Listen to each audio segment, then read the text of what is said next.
Vamos compartilhar a tela aqui.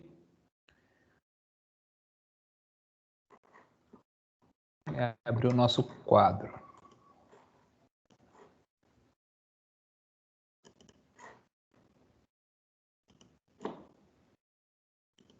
Isso aqui é...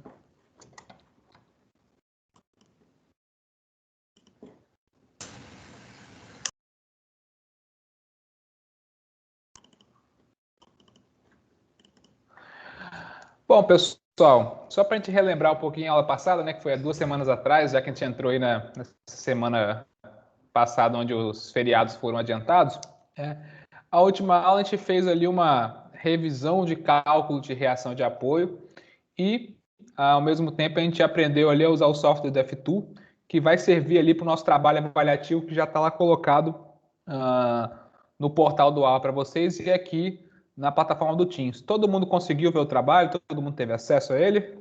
Alguém teve problema aí no acesso? Só para lembrar, né, o trabalho está nas 2 plataformas. Está lá no AVA, né, assim como vocês tiveram no semestre passado, lá no link da semana de entrega do trabalho tem a trabalho avaliativo, vocês conseguem ter um acesso ao trabalho por lá.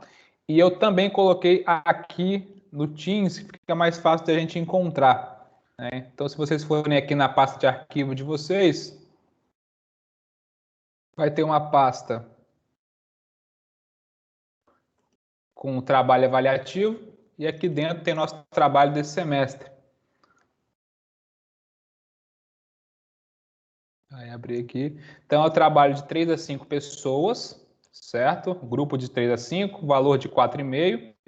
Lembrando aqui, né, o trabalho ele deve ser feito à mão e escaneado, esse exercício número 1, né, e o número 3. Então vai ser feito à mão, aí vocês podem usar o software como CanScanner, Dropbox, para poder transformar isso em PDF, fazer um arquivo em PDF único. E só para lembrar, aqui a data de entrega, né, que era a data de entrega do calendário anterior, estava até o dia 16/4. Porém, a faculdade ela estendeu esse prazo até o dia 25. Então, vocês têm mais uma semana aí para poder entregar o trabalho devido a esse adiantamento aí do feriado que a gente teve na semana passada. Então, vocês têm até o dia 25/4, certo? Para entregar este trabalho. Trabalhos entregues em outro formato ou em vários arquivos não serão avaliados e terão atribuição de nota 0. Então, não pode postar arquivo em RAR com foto, né, que fica muito complicado de ser avaliado, então eu não vou aceitar. Então, se tirar a foto e botar no RAR, não vou aceitar. Tem que ser em PDF, certo? Tem vários aplicativos aí, até para o celular, para computador, mas para celular, que são gratuitos e dá para converter aí qualquer foto em PDF, transformando isso no PDF único. O principal aí, CanScanner, mas tem outros também, certo? Até também na internet, sites aí gratuitos, com Small PDF, juntar PDF. Então dá para fazer essa... É bem simples de se fazer. E aí no final, esse arquivo em PDF que deve ser postado, ok? Então lembrando que o exercício 1 aqui é apenas o cálculo das reações de apoio, então como a gente fez aí na aula passada. No exemplo 2, é montar essas estruturas aqui no F2, né? E colocar abaixo as imagens da estrutura montada e da reação de apoio obtida pelo software. Então, é o que a gente fez na aula passada, né? Montou a estrutura no F2, colocou a cota certinho, tira um print, coloca na folha. Clicou para ver a reação de apoio, surgiu a reação de apoio, tira o print e coloca. E essas são as respostas que eu quero do F2, beleza?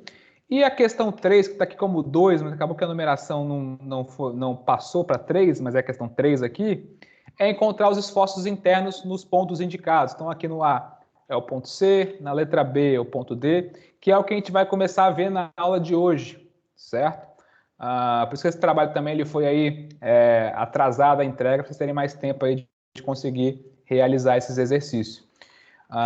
Então, essa questão aqui vai até a letra B, e aqui tem um link aqui do download do programa do F2, que é o site que vocês conseguem baixar aí de forma gratuita. Eu coloquei aqui embaixo também para vocês terem acesso. Beleza?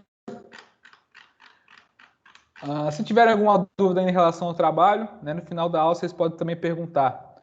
Vamos começar aqui a nossa aula de hoje. Abrir um novo quadro aqui para a gente.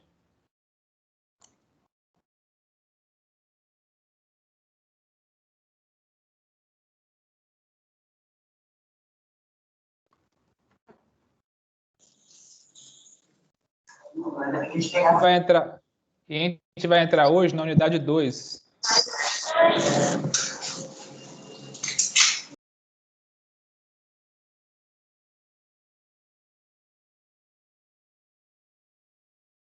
Que é a parte de vigas isostáticas. Agora a gente vai aqui realmente entrar no cálculo dos esforços internos.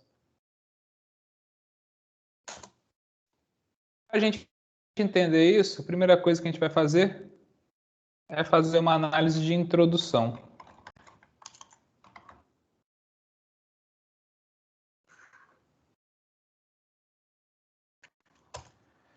Existem dois conceitos principais aqui que a gente precisa entender para poder compreender os esforços internos. O primeiro é o conceito de estrutura. O que seria a estrutura? É um sistema físico capaz de receber e transmitir esforços.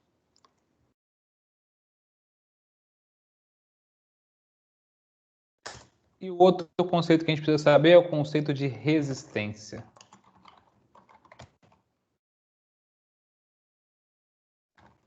Que nada mais é do que resistir às ações externas sem que a estrutura sofra ruptura.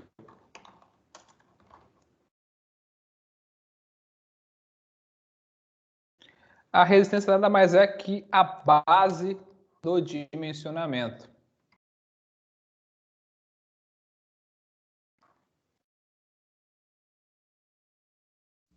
Então, o que seria a nossa estrutura aqui? Seriam as vigas, os pilares, né? O nosso pórtico, que é formado por vigas e pilares. A nossa estrutura aqui é a nossa viga.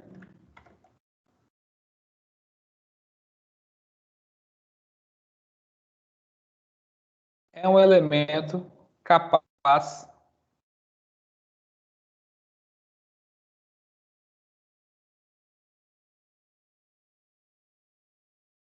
vou botar aqui a nossa viga de receber carregamentos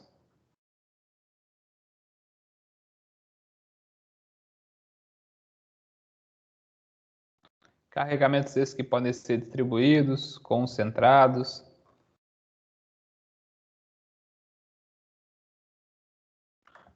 dependendo do tipo de carga que ele está recebendo. E essa carga, né, é recebida pela nossa viga, que é a nossa estrutura, e ela tem que ser transmitida para algum lugar. Ela é transmitida para onde? Para os apoios. Então, essa carga que está vindo aqui distribuída no meio do vão, ela tem que ser transmitida para o apoio que está aqui. É o processo de transmissão de cargas. Essa é a linha aqui de transmissão dos carregamentos. Eles estão vindo aqui em direção aos apoios, certo?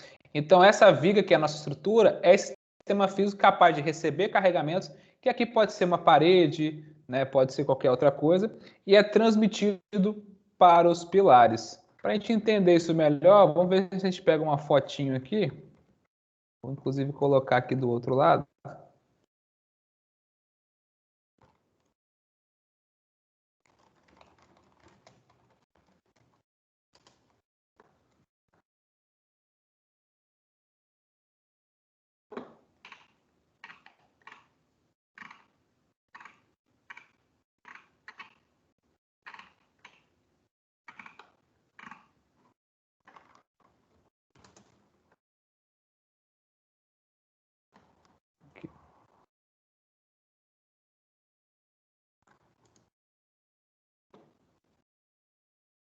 Então, aqui a gente tem a nossa viga,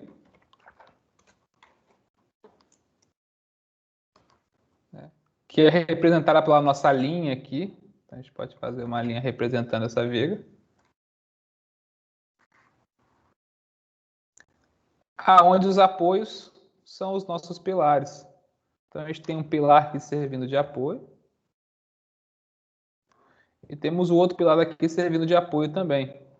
Esses são os apoios da nossa viga. E quem seria esse carregamento que está atuando aqui sobre a viga? Seria essa parede que está aqui em cima. Essa parede, se ela não tivesse apoio, ela estaria caindo aqui na direção da gravidade. Porém, ela está sendo transmitida para o solo, mas através da nossa estrutura, da nossa viga.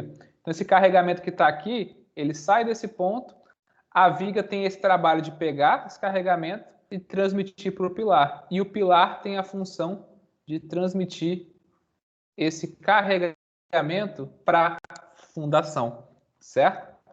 Só que para ele conseguir, para essa viga conseguir fazer essa transferência, ela tem que ter resistência, certo? Se ela não tiver resistência suficiente para aguentar esse carregamento, o que vai acontecer? Ela vai romper. Então, se o carregamento for muito forte aqui e ela não tiver estrutura, ela vai romper aqui no meio do vão.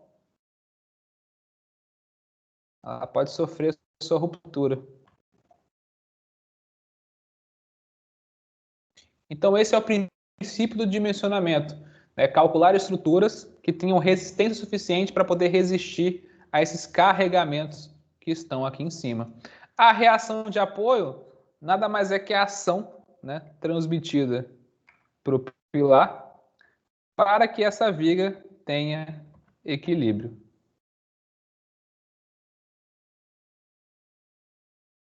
Certo? Dentro disso, a gente entra num outro conceito, então. É o conceito de rigidez. A rigidez está relacionada com a estrutura não apresentar deformações excessivas.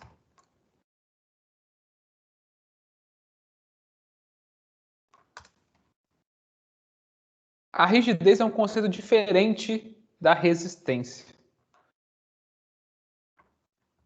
Apesar de elas serem parecidas, né, elas têm o mesmo conceito, fazer a estrutura ali resistir aos esforços. Porém, a rigidez está relacionada com deformação. Por quê? Eu posso ter um carregamento aqui que a minha estrutura consegue segurar sem romper, porém, né, ela pode sofrer uma grande deformação.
Então, a estrutura ela pode sofrer uma grande deformação, porém sem sofrer ruptura, né? Que é um outro conceito muito importante.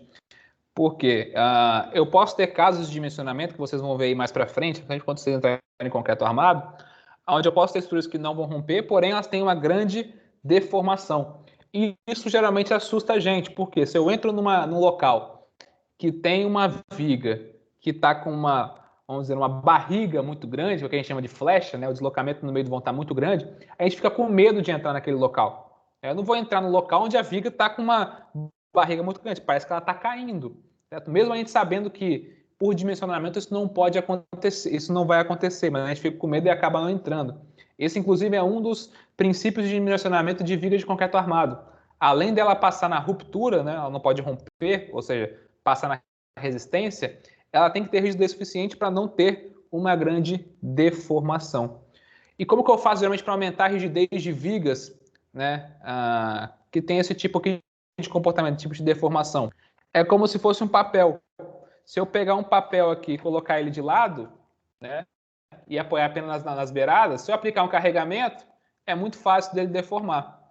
Agora, pega esse mesmo papel aqui e coloca na vertical. É mais difícil dele sofrer esse tipo de deslocamento. Por quê?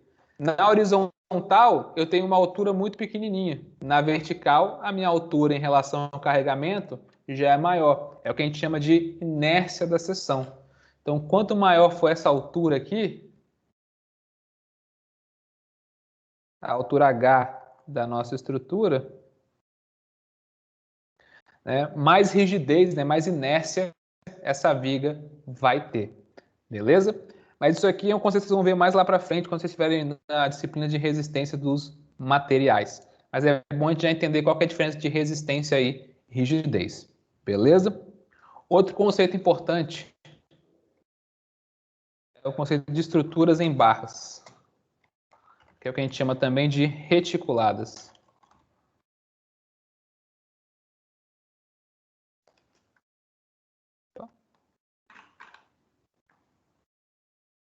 Isso acontece quando uma dimensão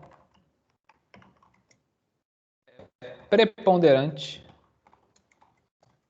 em relação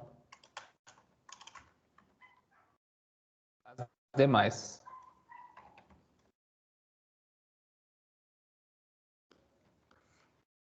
Será que cabe aqui?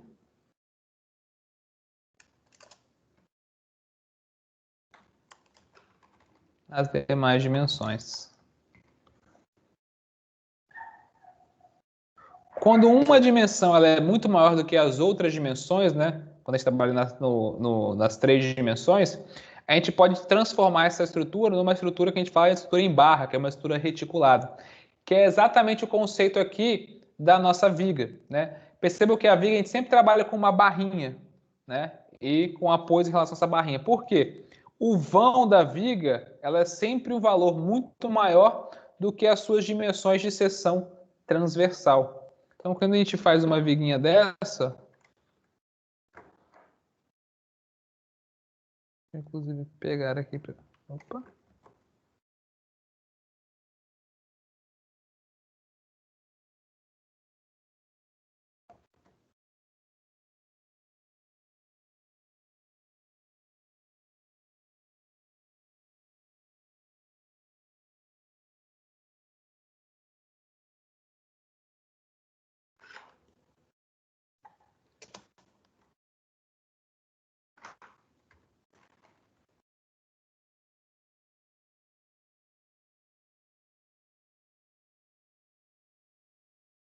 Vou jogar um pouquinho para cá.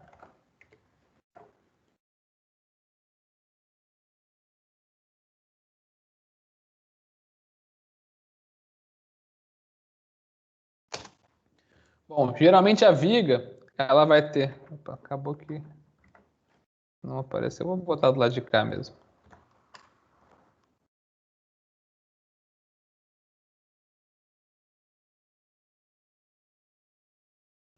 Está difícil. Vou pegar esse aqui e descer um pouquinho.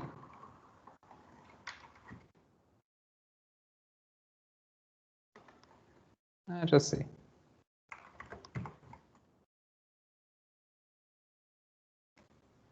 Vou subir esse aqui um pouquinho.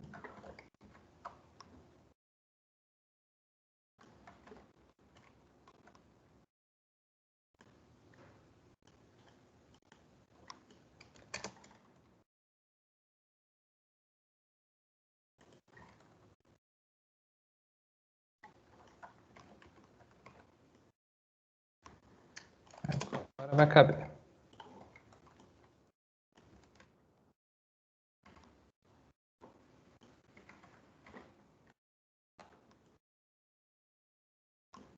Pronto. Bem melhor.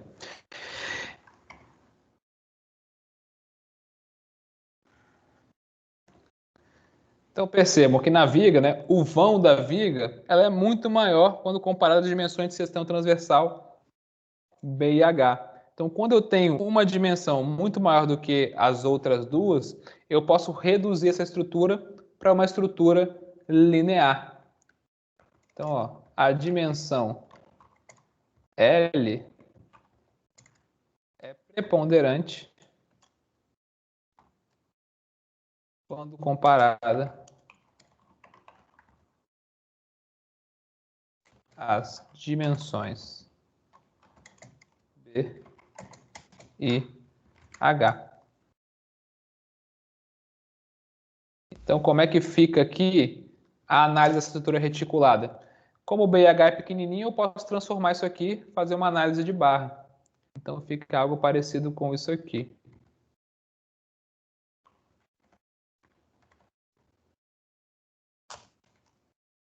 Uma análise reticulada fica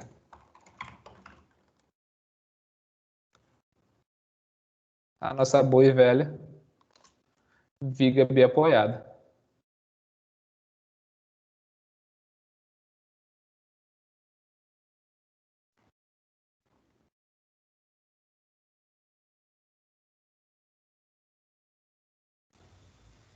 O Rodrigo, Oi. eu não entendi. Você pode repetir essa última parte? O L é desprezível no caso? Não, na verdade, o L ele é preponderante, ele é maior quando comparado à seção transversal. É o que a gente vê aqui, ó, nesse desenho aqui da viga que eu vou mostrar agora para vocês. O L aqui é o vão da viga. Essa aqui é uma viga biapoiada com balanço. Eu tenho três dimensões aqui, três eixos principais, né? Olhando essa imagem, eu tenho o nosso eixo X, que vai estar aqui na direção da nossa barra. E temos também os eixos Y e o eixo Z. Está mais ou menos aqui.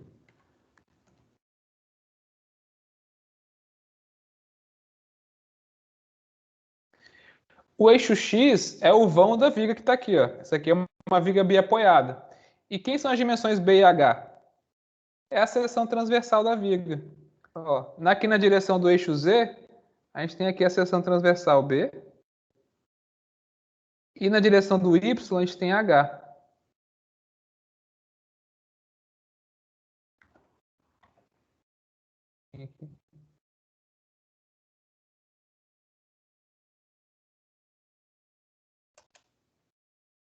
Deu para enxergar aqui a dimensão da viga? Aqui é o nosso B, é a base da nossa viga, e aqui está a altura H. Geralmente essa dimensão aqui, ó, por exemplo, nesse caso, deve ser 15 centímetros, a altura aqui deve estar com 40 centímetros. Só que esse vão da viga, que é a outra dimensão, ó, isso aqui é o eixo Y e o eixo Z. Só que a outra dimensão, que é o eixo X, vai ter aqui 4, 5 metros. Então esse vão, né, que é o comprimento da viga, ele é muito maior que a dimensão da seção transversal, que é as outras dimensões da viga. Então a gente pode fazer uma análise simplificada e dizer que essa largura B e essa altura H, para análise dos esforços internos, ela é desprezível. E a gente pode contar apenas com o comprimento, né, com o vão da nossa viga. Por isso que a gente transforma aqui, ó, o B e H, eu não coloco esse volume, eu transformo isso aqui como se fosse um elemento linear, uma análise reticulada. Então, quem é preponderante aqui é o L, é o vão. Ele é preponderante, ele é maior quando comparado às dimensões B e H, que é a seção transversal. Beleza? Beleza, obrigada. Show. E assim, e quais são os outros tipos? Existe algum tipo de estrutura que eu posso ter duas dimensões preponderantes, duas dimensões maiores do que a outra? Existe. Inclusive, eu posso ter estruturas que têm as três dimensões preponderantes, as três dimensões a serem consideradas. É o que a gente chama de análise de superfície, que são as placas, e a análise de volume. O que vocês conseguem imaginar, né, como um elemento de superfície? Só de olhar essa imagem aqui, dá para imaginar que seria um elemento, uma estrutura, né? Ou seja, que recebe carregamento, que a gente analisa como superfície. Alguém consegue ter uma ideia? Na imagem aí tem. Já adianto que não é parede, porque parede é carregamento, né? Ela não está resistindo a nada. O que é a estrutura aqui nessa foto que resiste a carregamento? Vamos ver quem respondeu aqui. Exatamente, Carlos. O Carolina também ia falar? A laje. Exatamente. A laje é um elemento que tem duas dimensões preponderantes. Se a gente olhar aqui, eu tenho a dimensão x e a dimensão y. As duas vão ter ali 3, 4 metros, né? Ou dimensões que são muito próximas. E eu tenho uma outra dimensão que é muito pequenininha comparada às duas, que é quem? A espessura da laje. A espessura da laje geralmente vai ter em torno de 8 centímetros, 10 centímetros, 12 centímetros. Comparada aos vãos que eu tenho ali no plano, né, essa dimensão da espessura ela é muito pequena. Então, nesses casos, no caso da laje, a gente faz uma análise de superfície. Então, podem existir estruturas de superfície, que chama também de placas, no caso, são as lajes, ou de volume. No caso de volume aqui, a gente pode usar como exemplo as barragens. As barragens de terra, barragens de concreto, as três dimensões elas são preponderantes, né? Então a análise aqui ela é feita diferente de uma análise reticulada. O nosso foco aqui em análise estrutural vai ser a análise das estruturas reticuladas. Então a gente vai analisar mais as vigas e os pilares, porque os pilares também eu tenho dimensão B e H aqui, e o comprimento, né, a altura dos pilares, ela é preponderante em relação às outras dimensões. Então, o que a gente mais vai trabalhar aqui vai ser pilar e viga. Beleza? Bom, e para a gente transformar uma estrutura que ela tem um volume, mesmo que a gente possa desprezar, né, as dimensões, para eu transformar esse volume numa barra, eu preciso posicionar essa barra em algum lugar. Eu vou posicionar onde? Na quina? Né, no meio aqui à direita? Onde que eu vou posicionar essa barra, esse elemento linear? A gente vai posicionar esse elemento linear no que a gente chama de eixo geométrico. Nada mais é que o lugar geométrico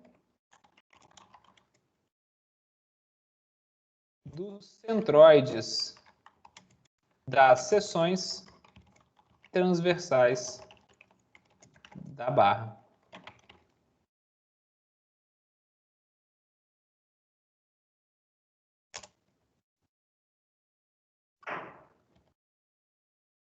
Claro aqui. No caso de seções retangulares, que é o que a gente mais vai trabalhar aqui,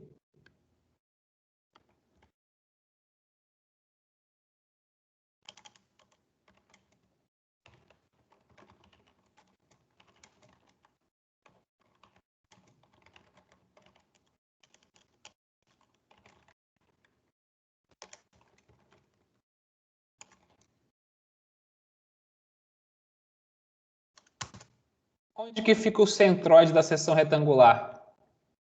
Vamos mesclar. Vai ser no centro dessa seção. Então, uma seção aqui que possui dimensões. Vou ligar o...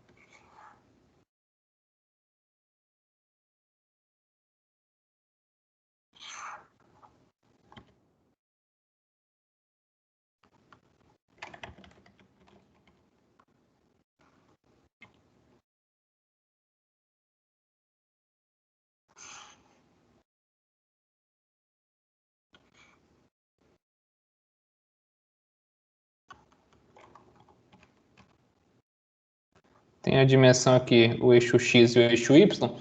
Se esses dois eixos aqui são eixos de simetria, significa que o centroide ele se encontra exatamente no meio da seção. Então, é aqui nesse ponto de encontro desses eixos de simetria que se encontra o que a gente chama de centroide.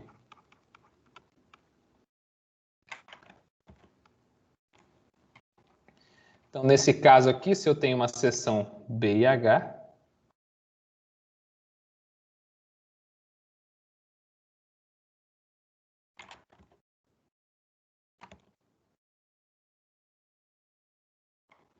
o centroide ele se localiza aqui numa distância B sobre 2 e aqui numa distância H sobre 2. Logicamente, isso aqui é para uma seção retangular. Se tivesse seções assimétricas, A gente tem formas de encontrar o centroide, mas isso vocês vão ver lá na disciplina de resistência dos materiais. Só que essa seção aqui, ela vai estar ao longo, né, de um comprimento, nosso comprimento L.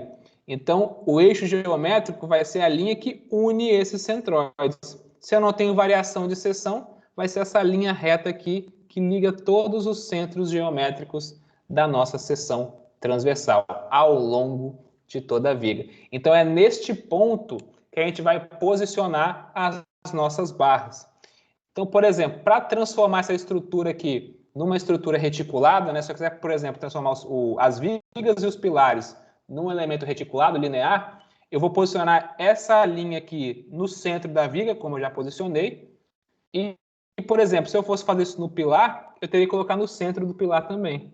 Então, na hora de fazer esse pórtico,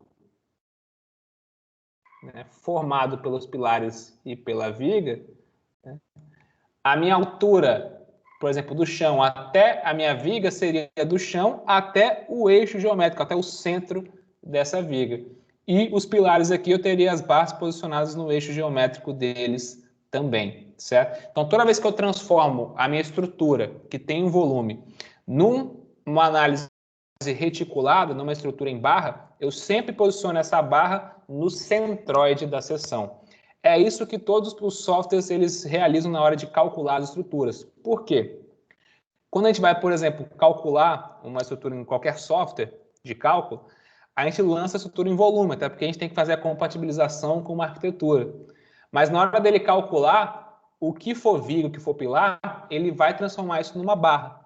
E essa barra, na hora de montar ali o nosso pórtico, na hora de montar esse modelo estrutural, ele vai posicionar exatamente no centroide da seção daquela viga. Então, se eu botar uma viga lá de 20 por 40, ele vai colocar na metade da altura e na metade da largura. Beleza? Se não for assim, ele não vai calcular, ele não consegue calcular a estrutura de uma forma correta. Alguma dúvida até aqui, pessoal? Aqui são mais os conceitos em relação ao 04. Opa, não foi ainda. Quadro 1.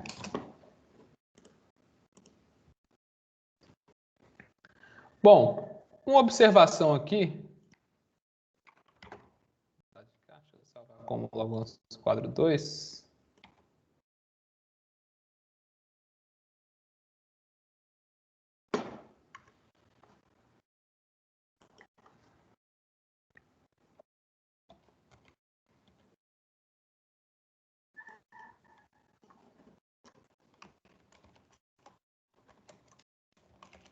Vou escrever aqui a observação, depois a gente fala sobre ela.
Bom, uma observação que é sempre importante apontar, ela não vai interferir na nossa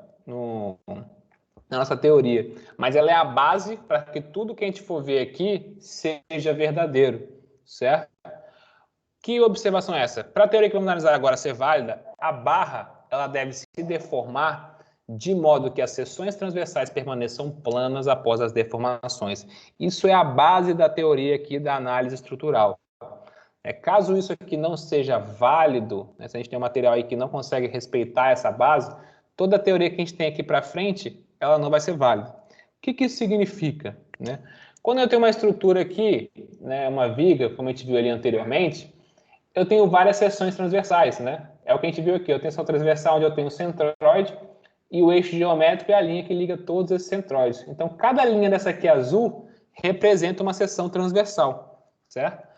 Quando eu aplico carregamento, a gente viu ali anteriormente, a estrutura ela vai se deformar. Vou até pegar essa imagem para ajudar a gente aqui. Ela sofre essa deformação.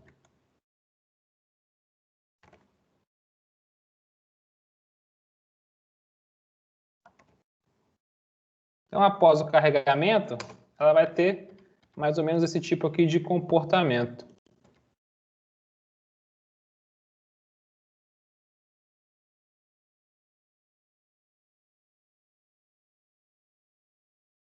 Bom, se ela deforma, teoricamente, né, parece que as seções estão se deformando, né? Poxa, já sofreu uma barriga, essa seção aqui ela vai deformar? Sim, a seção ela deforma, mas ela não perde a sua retilinidade, ela apenas rotaciona, certo? Então, após a deformação, a minha seção ela permanece plana, porém, ela sofre uma rotação. Ter o seguinte comportamento. Deixa eu diminuir um pouquinho aqui.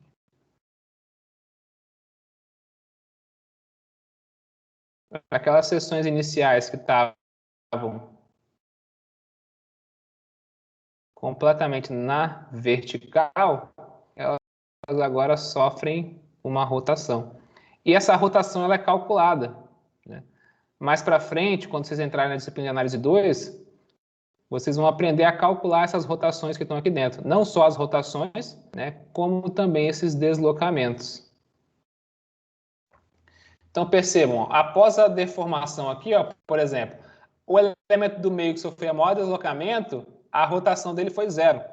Porém, os que estão mais próximos ao apoio aqui, ó, sofreram uma maior rotação. Porém, a seção transversal permanece plana, certo? O nosso eixo geométrico ele continua passando por aqui, ó. Tentar fazer ele aqui passando.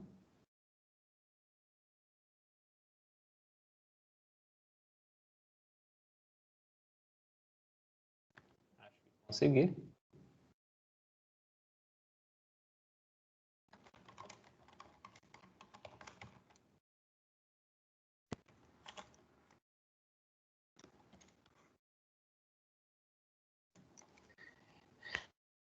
E olha o que acontece aqui. Quando eu tenho essa deformação, esse aqui vai ser um conceito muito importante quando a gente entrar nos esforços internos. Porque, percebam, esse estilo de deformação aqui é o que a gente chama que é a deformação de flexão, que vai estar vinculado ao esforço interno conhecido como momento fletor. Qual que é o principal ponto que a gente consegue analisar aqui? Quando a estrutura ela sofre esse tipo de deformação, eu estou mais adiantando um pouquinho, que a gente vai ver mais para frente, percebam que o apoio aqui ele sofre uma rotação, né? A seção aqui, a gente já viu a rotação que ela aconteceu, a gente viu essa rotação acontecendo ao longo de toda a nossa viga, e aí esse elemento sofreu essa barriga, vamos chamar assim. E o que acontece? Com essa formação de barriga, a gente vê que aqui embaixo, a minha estrutura ela sofreu um alongamento. Ó. Eu tive aqui um alongamento dessas fibras. Então, a tendência é que aqui embaixo surjam algumas fissuras. Né? Tendências de abertura aqui de fissuras, que são as nossas aberturas devido às tensões de tração.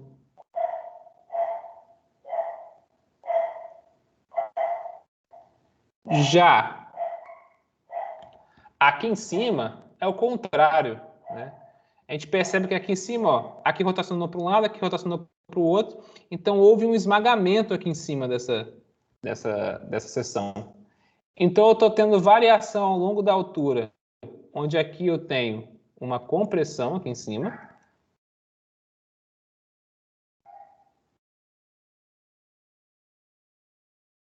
E aqui embaixo eu tenho uma tração.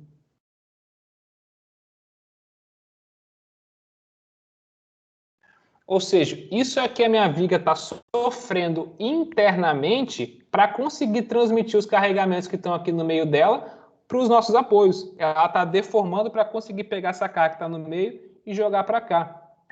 essa tendência aqui de esmagamento e de abertura de fissura, ela é ocasionada por um esforço interno, que a gente vai ver mais para frente, que é o nosso momento fletor. Essa variação aí de tração e compressão ao longo da altura. Então, a minha viga ela tem que ter resistência suficiente para aguentar essa tendência de abertura de tração e esse esmagamento aqui devido à compressão, gerada neste caso aqui pelo momento fletor. Mas não se preocupe que mais para frente a gente vai entender certinho o conceito do momento fletor. Beleza? Bom, e esses esforços internos são gerados por carregamentos. Quem são os carregamentos, as ações que vão atuar nas nossas estruturas?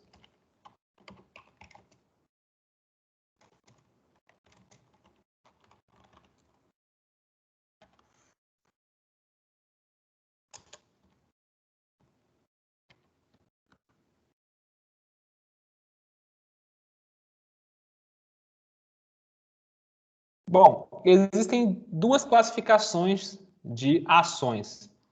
Primeira são as ações externas, foi o que a gente fez aí nos exemplos anteriores, nas aulas anteriores, para calcular as reações de apoio. São as principais aqui. Sem elas, a gente não teria a nossa próxima, que eu vou dar nome daqui a pouco. Então, temos as ações externas.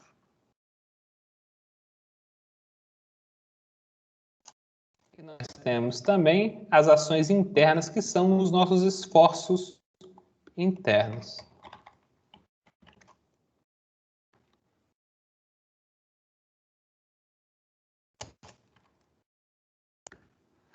Então, os esforços internos são justamente esses esforços aqui que surgem, né? Por exemplo, nesse caso aqui, tração e compressão, né? Devido a essa deformação causada pelos carregamentos que estão atuando na estrutura. Então, de interno, nós temos os nossos esforços internos, que a gente chama também de esforços seccionais. Por que esforços seccionais? Porque eles atuam em uma seção. No caso aqui, esse esforço de tração e compressão, ele está acontecendo nesta seção transversal que a gente está analisando aqui, ó, nessa seção S. Se eu fizer uma outra seção aqui, na seção aqui, por exemplo, próximo ao apoio, dado por esse azulzinho aqui, eu não vou ter esse mesmo nível de compressão e tração. Na extremidade aqui, eu não vou ter nenhuma tendência dessa de abertura. Vão ser outros tipos de esforços que vão estar atuando ali naquela região. Então, o esforço interno ele depende da região onde está analisando. Se eu pegar aqui em qualquer outro ponto da seção, eu vou ter diferentes esforços internos, certo? Mas esses esforços internos são causados pelas forças externas, que foram os carregamentos que a gente viu até agora.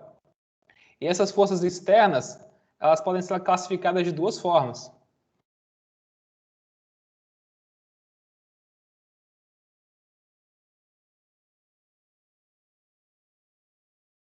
Elas podem ser ativas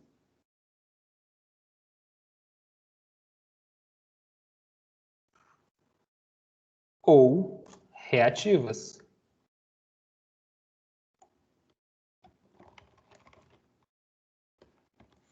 As reativas é fácil, né? Eu tenho uma ação atuando, para a minha estrutura se manter em equilíbrio, eu preciso de uma reação. E essa reação é gerada pelos nossos apoios, que a gente calculou aí na nossa aula passada. Então, as ações reativas nada mais são do que as reações de apoio.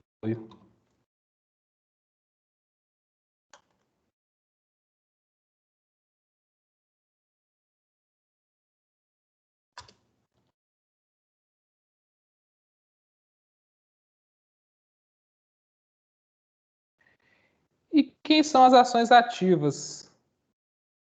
Aqui eu já tenho uma gama maior. Meu Deus.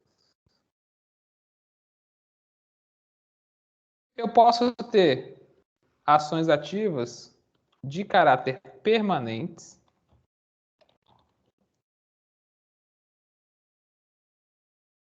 Eu posso ter uma ação ativa acidental, ou também conhecida como variável. E eu posso ter também uma ação reativa excepcional. Esses são os tipos de carregamento que podem atuar na estrutura.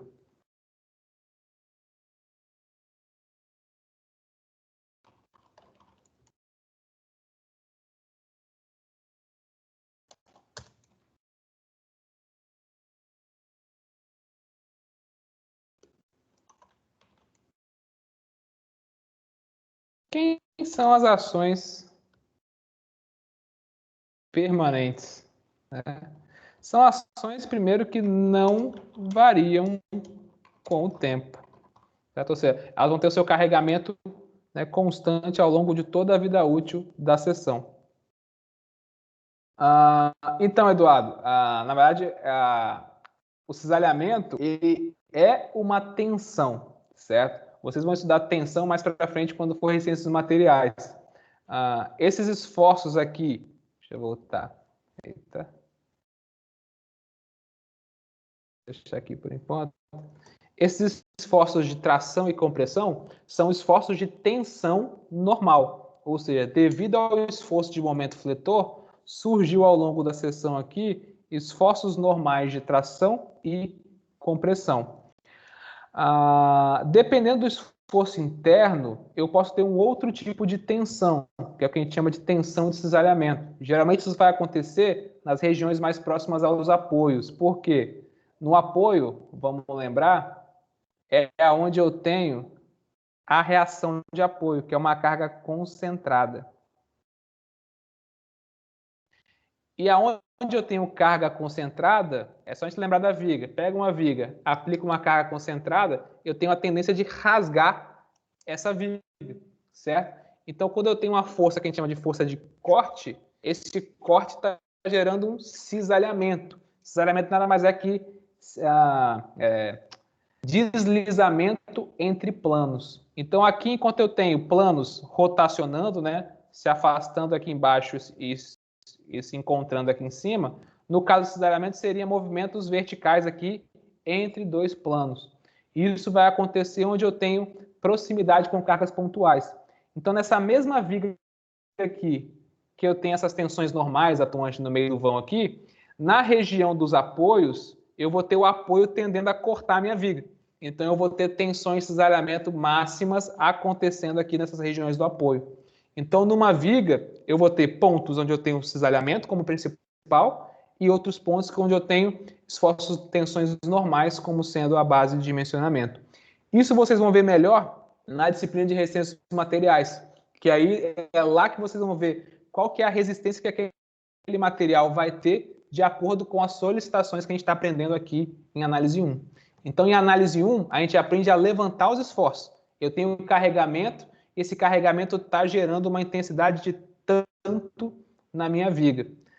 Será que essa viga consegue resistir a esse esforço que está sendo gerado? Aí lá em resistência material vocês vão aprender como que essa ação que a gente está levantando aqui geram tensões dentro da viga.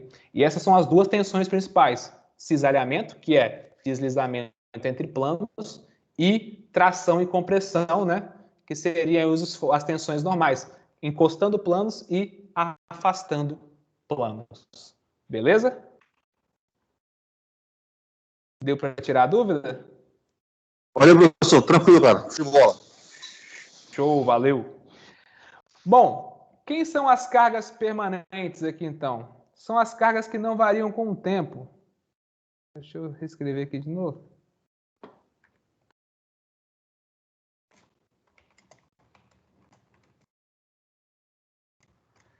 Quem são as cargas que não variam com o tempo?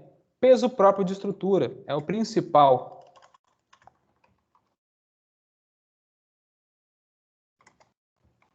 Então, por exemplo, a viga que está aqui, ela não vai variar seu peso com o tempo. Ao longo de toda a vida útil da estrutura, ela vai ter o mesmo peso. Então, ela é uma carga permanente. Revestimentos. Você vai caber aqui.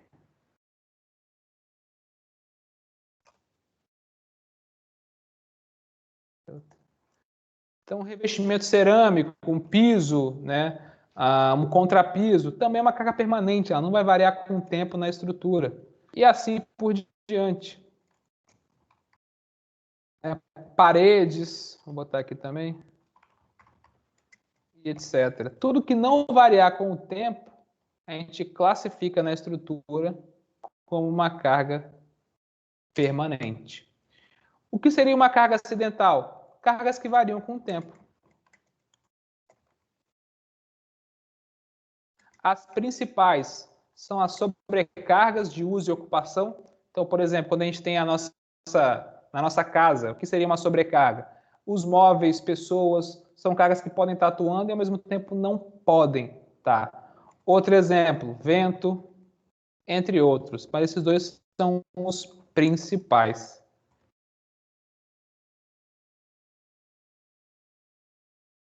Esses valores de sobrecarga, eles são definidos por norma. Se a gente quer todo o carregamento que a gente quer saber, que a gente quer descobrir para poder aplicar em estrutura, existe a NBR, onde a sua numeração é NBR 6120. É a norma de cargas em estruturas. Ela é válida para qualquer tipo de dimensionamento, estrutura de concreto, estrutura metálica.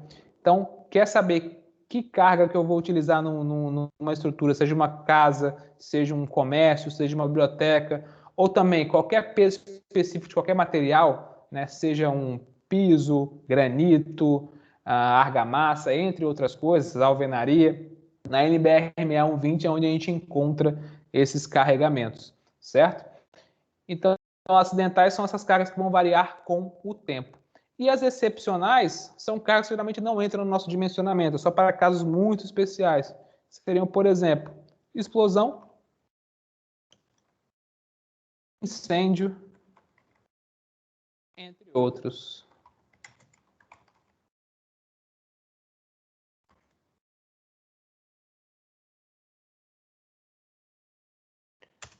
Então, esses são os tipos de ações externas que podem acontecer, as ações ativas e as ações reativas. Em dimensionamento básico de estruturas, as principais são aqui, as permanentes que não variam com o tempo e as acidentais, né, principalmente sobrecarga e vento. Certo? Bom, definido isso, a gente pode agora partir para a análise, né, dos esforços internos. Deixa eu apagar esse lado de cá.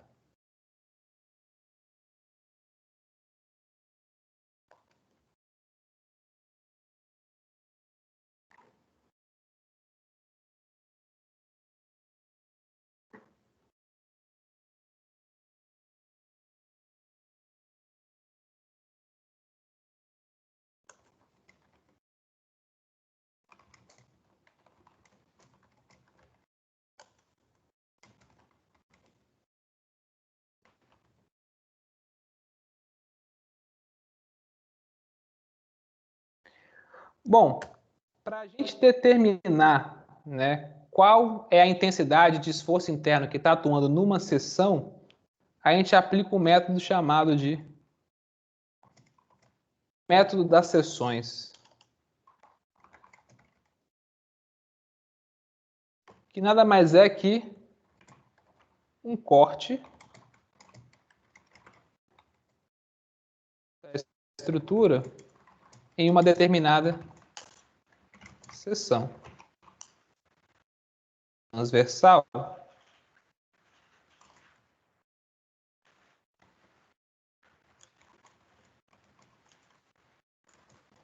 De forma que as partes permaneçam em equilíbrio.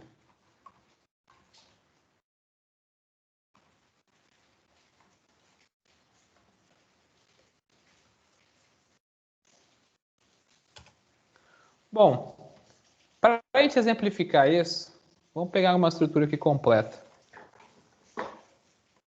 Vamos supor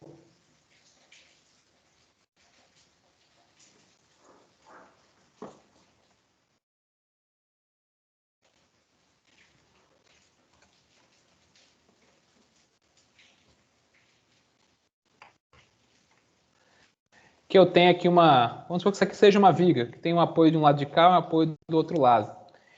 E eu tenho várias forças atuando nessa viga, certo? Então, seria aqui uma força F1, uma força F2, forças horizontais aqui. Vamos supor que esse F5 e F6 sejam reações de apoio, que geram o equilíbrio dessa estrutura, né? Vamos chamar isso aqui de uma viga.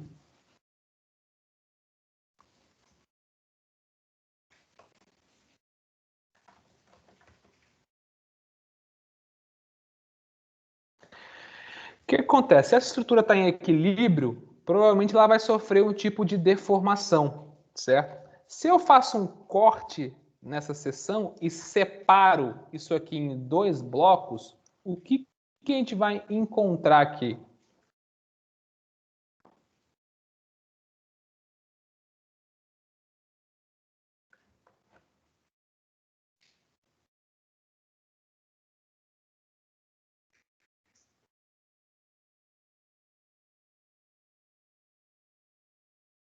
A gente vai encontrar algo parecido com isso aqui. Pode até encaixar, né? Ao seccionar aqui essa seção, eu vou ter um pedaço do lado de cá e um outro pedaço do lado de lá. Só que olha só, quando a gente separa, obrigatoriamente essa peça está em equilíbrio, né? Por quê? Se junto ele está em equilíbrio, né? Se eu fizer uma análise interna, esses 2 pedaços têm que estar em equilíbrio também. Quem mantém esse trecho aqui, esse pedaço em equilíbrio, é exatamente o outro pedaço que estava ali em contato. Então, nessa seção transversal aqui, surgem forças, né, ações, que vão gerar o equilíbrio de toda essa peça. E por ação e reação, na outra metade, vai surgir os mesmos esforços, porém com sentidos contrários, né, terceira lei de Newton, que vão gerar também o equilíbrio dessa outra face, desse outro trecho aqui de estrutura. Então, independentemente do ponto onde eu analiso a minha seção, posso separar aqui, posso separar do lado de cá. Aqui internamente surgem os esforços que a gente chama de esforços internos, que estão dentro dessa estrutura, que vão gerar equilíbrio desse pedaço e, ao mesmo tempo, o equilíbrio do outro pedaço. E essas ações que surgem aqui nessa ligação, elas têm que ter o mesmo valor, porém com sentidos contrários. Por quê? Quando eu juntar esses 2 elementos, esses valores têm que se anular, porque não existe nenhuma carga externa. Aquilo ali é tudo interno, é um pedaço junto ao outro, gerando uma ação e reação para deixar esse elemento estabilizado, né? Estático, estável. Beleza? E aí podem surgir duas formas de reação, né? Uma reação de força, porque eu tenho força para cá, para a esquerda, para baixo, para cima. Lembrando, isso aqui é uma estrutura em 3 dimensões, tenho força para tudo quanto é lado, né? Então tem que surgir aqui uma força resultante, apontando para algum lugar, que faça com que a soma de todas essas forças aqui seja 0. Porque se não der 0, essa estrutura vai estar andando no espaço, não é isso que está acontecendo, né? Do outro lado, a soma também de todas essas forças aqui também tem que ser 0.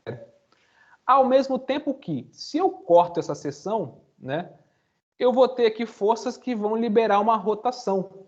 Então, eu preciso de uma reação de momento, como se fosse um engaste mesmo, né, no que a gente viu nas exercícios da aula passada, que não vai permitir a rotação em qualquer um dos eixos dessa estrutura, seja o eixo Y, o eixo Z ou o eixo X. Então, esses pedaços também eles não podem ficar rotacionando no espaço em torno desses eixos. Então, vai surgir aqui um vetor momento, né, uma reação de momento. Lembrando, né, vetor 2 setinhas é uma rotação em torno do vetor dado pela regra da mão direita. Então, polegar aponta é a direção do vetor, a reação de momento é dado, né, pela mão rotacionando em torno do polegar. Então, vai surgir uma reação de momento, né, para qualquer direção aqui das 3 dimensões e uma reação de força também, que somada a esses pedaços vai dar tudo 0, né? Tanto a reação de força como a reação de momento, porque esses 2 pedaços eles têm que estar parados, têm que estar estáticos, porque eu não posso ter uma viga andando ou rotacionando no espaço, senão, né, eu não tenho uma estrutura estática, certo? Então essa é a ideia do esforço seccional. Eu faço uma seção e ali dentro, né, onde eu tenho essa ligação da seção, eu tenho um emaranhado ali de estrutura, aonde eu tenho as forças de um lado fazendo a estrutura rodar e aí esse outro pedaço gera uma reação para não deixar ela rotacionar, ao mesmo tempo que eu tenho resultante de forças, e essa seção que está aqui agarrada, né, vai gerar uma reação contrária para que essa estrutura fique parada.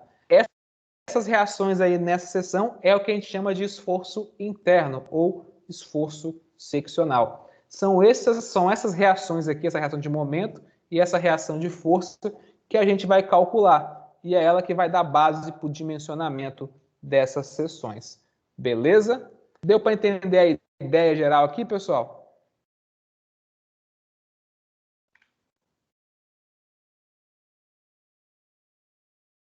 Aqui é uma ideia geral, mas tudo em 3 dimensões. Mas a gente vai simplificar isso aqui, porque vamos lembrar que a gente está trabalhando com barras reticuladas e estruturas no plano. Isso aqui é 3 dimensões. Então, esses vetores aqui que estão em 3 dimensões, a gente vai simplificar daqui a pouco para 2, então vai ficar mais tranquilo. Bom, então nessa seção aqui eu vou ter uma resultante de força. Lembrando, essas resultantes são sempre em relação ao centroide, né? Tudo é em relação ao eixo geométrico, isso a gente não pode esquecer. Vou fazer até com outra cor.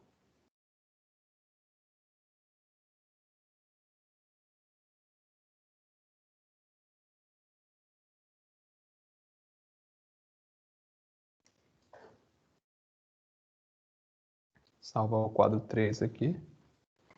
Se a gente pegar esse momento aqui, essa força, a gente pode decompor ela nos 3 eixos principais. Essa resultante aqui vai ter uma componente no eixo X, uma componente no eixo Y e uma componente no eixo Z. Ao mesmo tempo que esse momento também vai ter uma componente no eixo X, uma componente no eixo Z e uma componente no eixo Y. E aí a gente vai distinguir quais são os tipos de esforços internos gerados na estrutura a partir dessas resultantes. Então, se a gente decompor a resultante de momento e a resultante de força, a gente vai chegar na seguinte definição. Deixa eu mesclar aqui.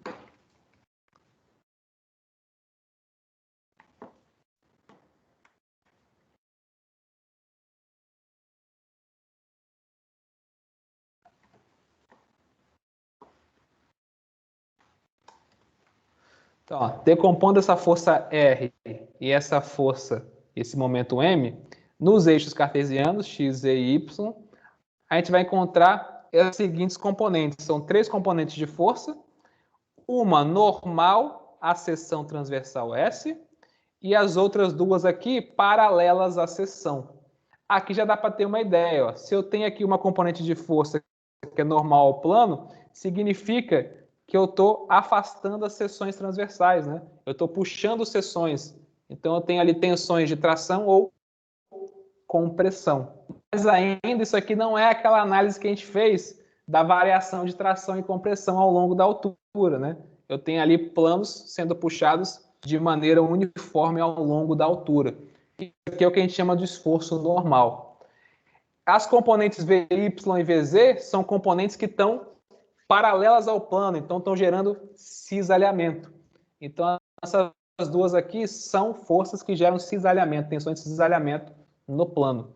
A gente vai dar um nome a essas tensões aqui essas forças aqui de esforço cortante.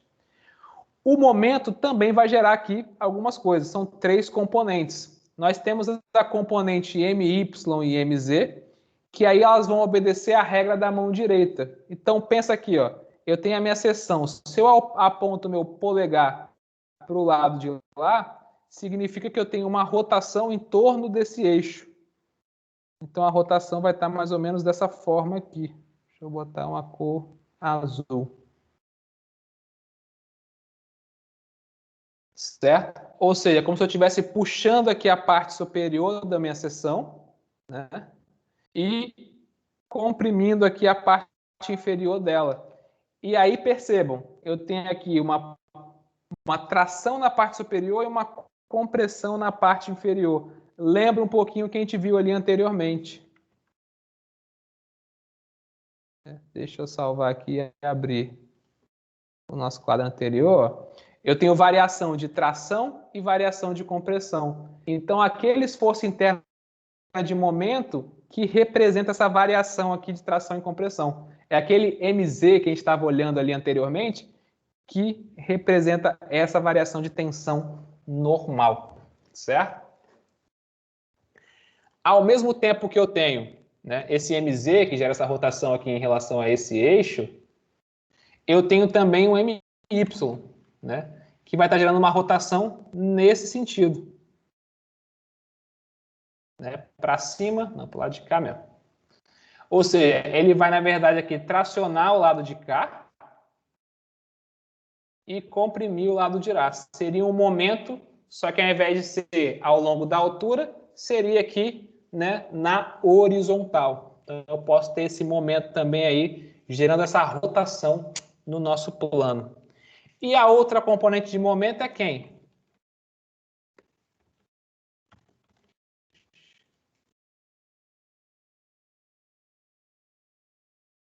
A outra componente de momento é esse momento que vai estar aqui normal ao plano. Se a gente colocar nosso polegar para a direita, eu vou ter uma rotação em torno desse eixo, fazendo algo parecido com isso, que vai estar aqui cisalhando a minha seção, certo? Poxa, como é que o momento é que cisalha a seção? Né? Eu tenho uma seção aqui, ó, se vocês olharem a minha mão, deixa eu abrir aqui olhando da minha mão, eu tenho um plano aqui e um outro plano. Se eu aplico aquela torção nessa direção, é como se eu fizesse isso aqui com os planos. Isso aqui é um cisalhamento entre planos, é uma tensão de cisalhamento gerado pela torção. É como se eu pegasse aqui um pano e torcesse. Então, esses são os 6 esforços internos que podem atuar numa seção, numa estrutura de volume de 3 dimensões. Né? Seria a torção, que gera tensões de cisalhamento. Esses momentos aqui que, né, rotacionam essas seções. Então, minha mão aqui é uma seção e a minha outra mão aqui é uma outra seção. Se eu aplico um momento, ó, eu vou ter variação de tração aqui em cima, compressão aqui embaixo. Se for o contrário, compressão em cima, tração embaixo. Esse seria o nosso momento MZ.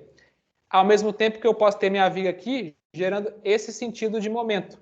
Né? É a mesma coisa, variação de tração e compressão, porém agora na horizontal, que é representado pelo nosso momento aqui, MY. Esses são os de momento, rotação do plano. As outras aqui são as de força que a gente viu anteriormente. Então eu tenho a força normal, onde eu tenho meus planos aqui, e a normal vai afastar e aproximar os planos. E eu tenho os cortantes VY, que vai estar cisalhando aqui os planos na vertical, e o X cisalhando aqui, o Z, desculpa, na horizontal. Beleza? Esses são os esforços internos então, que podem surgir. Vamos falar de cada um deles de maneira aqui separada. O primeiro que a gente vai falar vai ser o nosso esforço normal.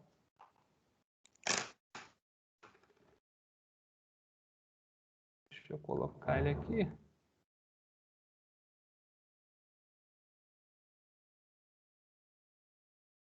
O vetor esforço normal. Tá difícil fazer uma linha reta.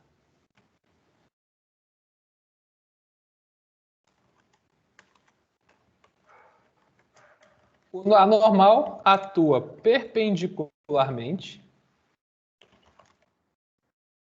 à seção transversal, afastando paralelamente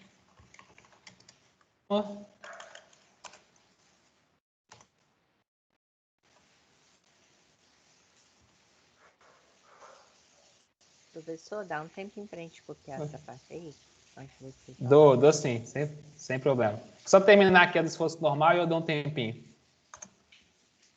Só para a gente não perder o raciocínio. Uma seção da outra.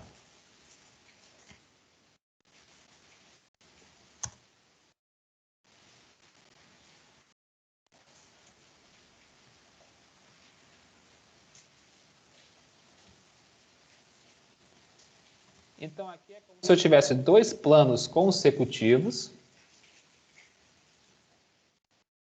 Como se fosse uma seção aqui, 2 seções próximas, vamos dizer assim. E eu vou mostrar elas aqui dessa maneira. Uma seção do lado de cá.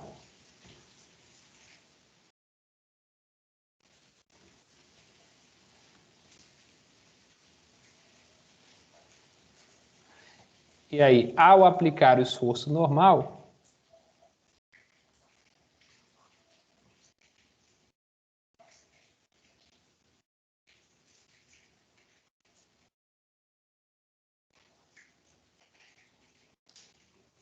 eu teria aqui um afastamento desses planos.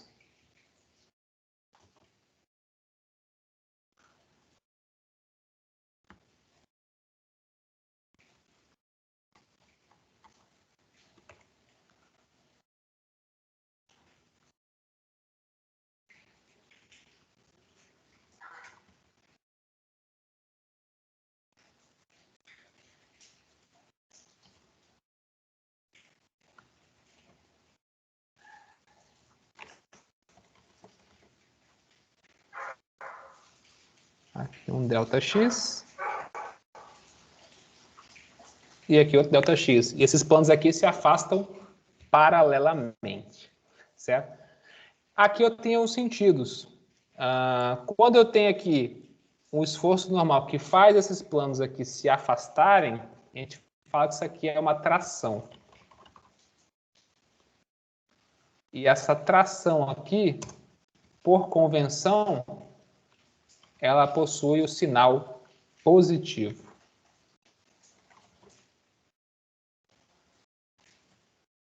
Quando eu tenho o contrário, porque essa normal ela pode acontecer na outra direção.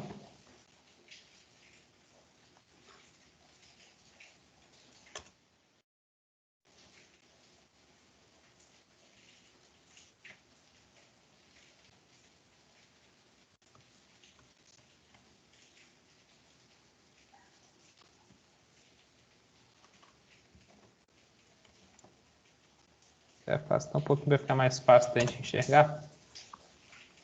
Eu posso ter uma força no sentido contrário, né? A reação dela pode ser na outra direção, fazendo com que esses planos aqui se aproximem.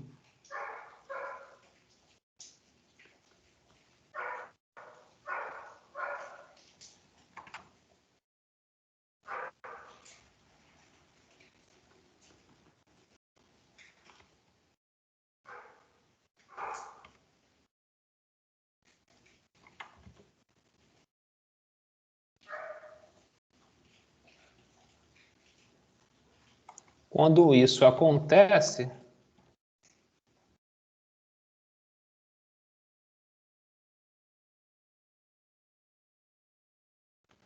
nós temos o que a gente chama de compressão. É o sinal da compressão, por padrão, é o sinal negativo. Certo? Então, essa é a convenção que a gente vai utilizar aqui. Quando eu tenho os planos para o esforço normal, o plano se afastando, sinal positivo. Se for o sentido contrário, compressão, é o nosso sinal negativo. Beleza, pessoal? Alguma dúvida até aqui?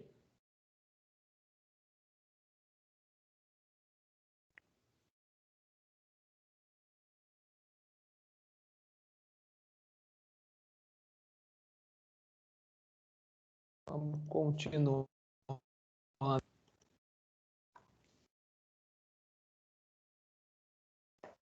Tem alguém copiando essa parte aqui ainda? Quer que eu dê um tempinho?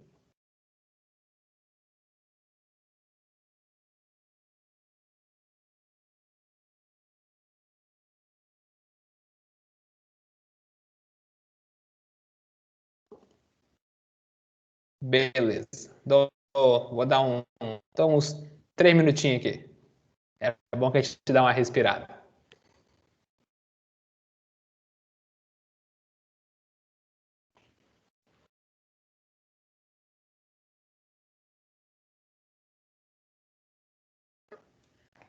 Vou aproveitar e pegar uma aguinha ali, pessoal. Uns 3 minutinhos e a gente volta aqui.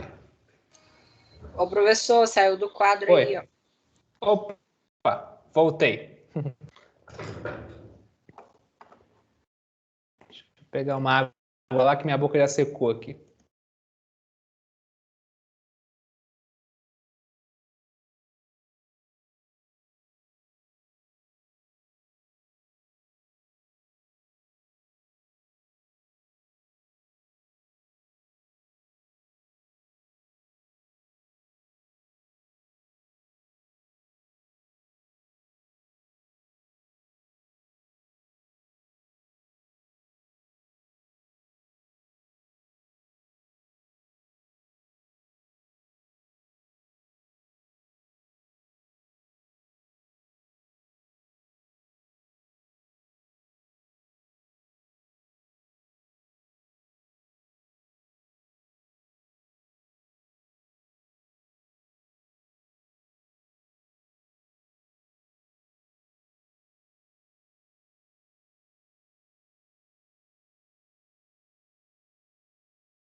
Beleza, estamos de volta. Fazer o seguinte, né? Para quem ainda está, se não deu tempo de copiar, eu vou pegar esses quadros e já vou colocar lá para vocês. Ô, Rodrigo, saiu do quadro Oi. aí. Ah, Você tá. saiu. Voltei aqui. Eu vou abrir na outra, outro monitor que eu tenho.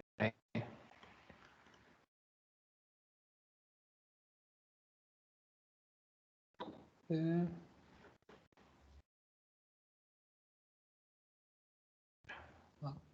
4. Beleza.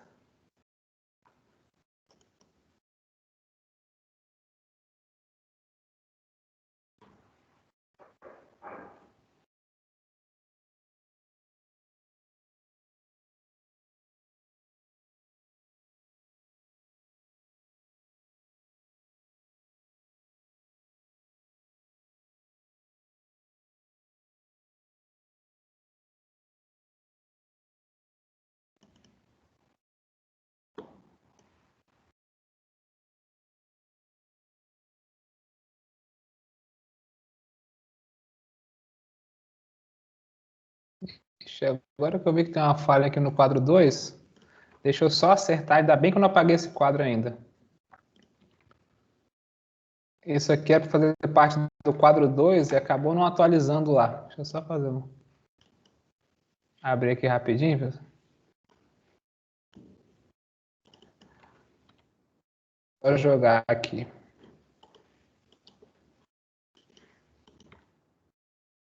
Isso aqui já está no quadro 1. O que vem aqui é esse quadro. Agora sim. Aí.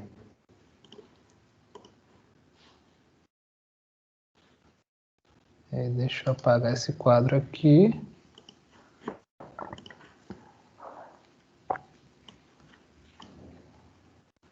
Pronto. Eu coloquei lá já na pasta de vocês, pessoal, esses quadros aqui que a gente fez. Então, se passar aqui, quem quiser pegar lá depois, já está lá disponível. Para a gente continuar a aula aqui. Eu vou tentar ir colocando. Eu vou pegando aqui, salvando o quadro, aí eu já coloco para vocês lá também. Opa, pera aí que agora eu fui pro errado. Aí, agora sim.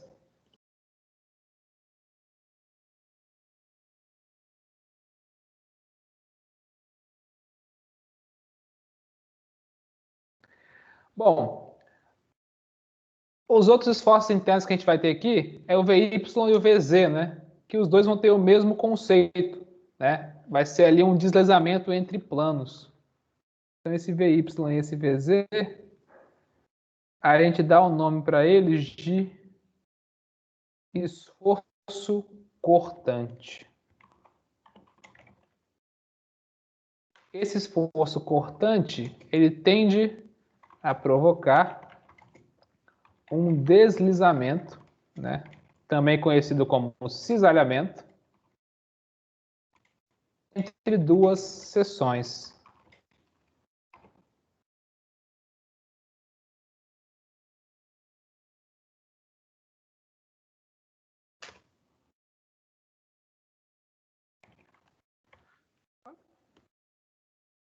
Como há uma tendência de corte, ele é chamado de esforço cortante. Daí que vem o nome. Então, o que seria o nosso esforço cortante? Né? Eu tendo aqui as minhas duas seções, né, paralelas,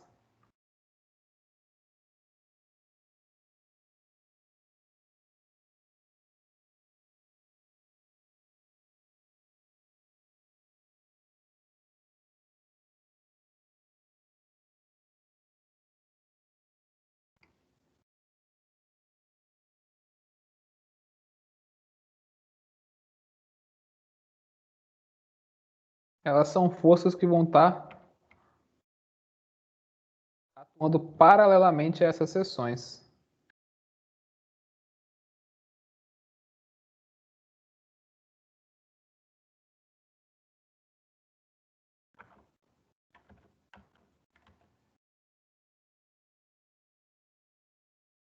Aqui o nosso cortante, aqui o nosso cortante. Então, ao ter essas forças aqui paralelas, que vão ter sentidos contrários, né, em uma seção e outra, isso vai provocar o deslizamento dessas seções. Então, aqui como se uma fosse para cima aqui,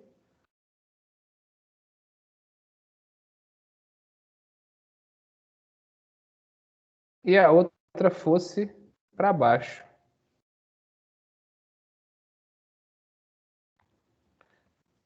Provocando aqui essa deformação, se fosse algo parecido com isso aqui.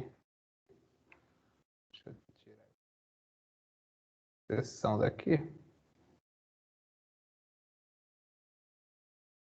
Uma deformação entre planos.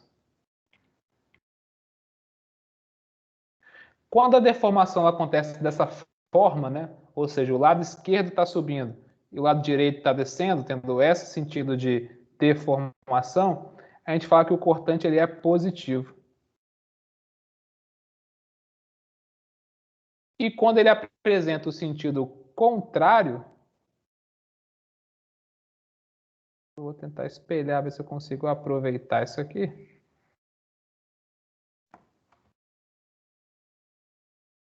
Será que tem uma opção de espelho? Não.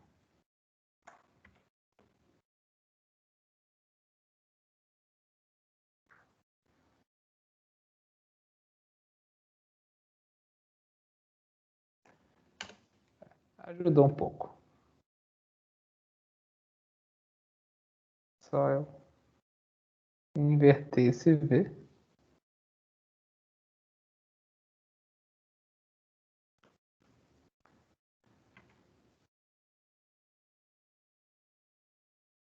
Não adiantou em nada, tem que espelhar. Agora que eu estou vendo aqui, todo esse trabalho para nada.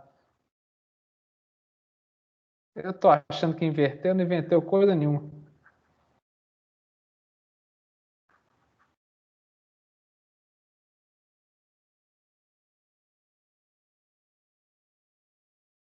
É, fase de novo. Tanto trabalho para nada.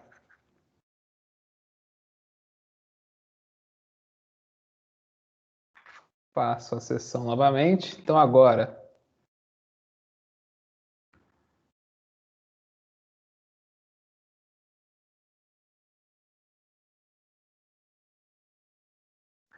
Se o sentido de deslizamento for esse aqui, né? Do lado esquerdo apontando para baixo e o lado direito apontando para cima,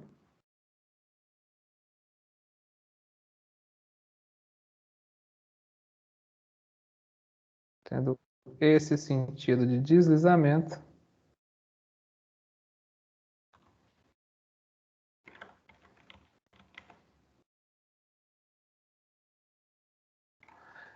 aí esse tipo de cisalhamento a gente fala que tem o sentido negativo.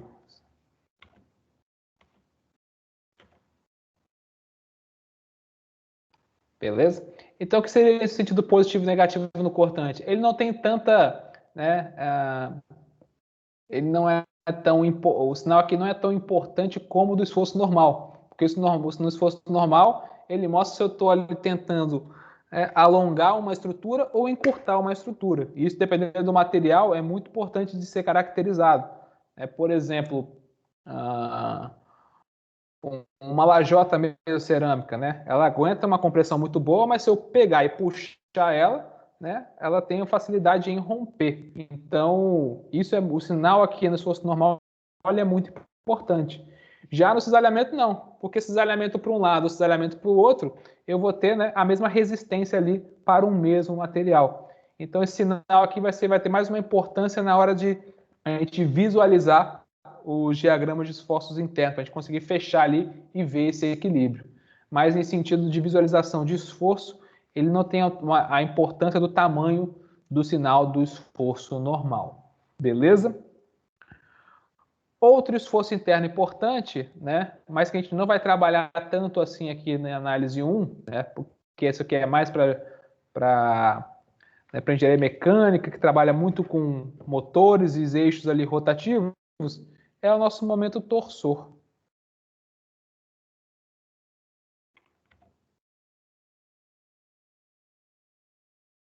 Né? Que vai ser a tendência ali de cisalhamento entre planos por rotação e não mais deslizamento.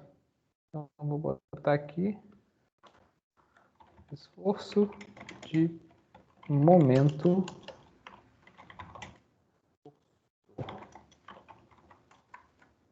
Ele tende a girar a seção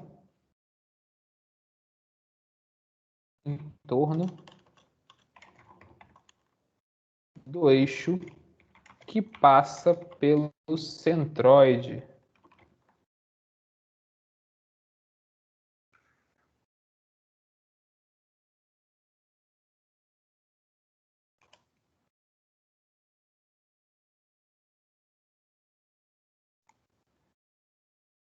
Ele gera cisalhamento entre as seções.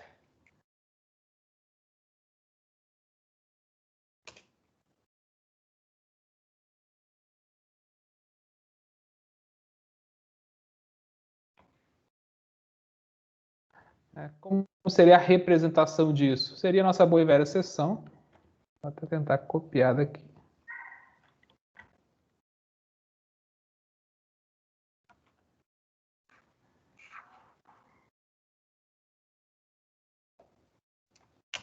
Com o vetor de torção podendo apontar para dois lados.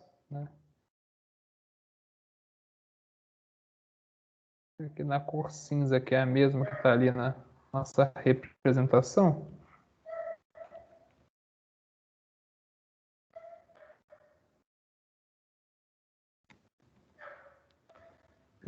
Eu posso ter essa torção aqui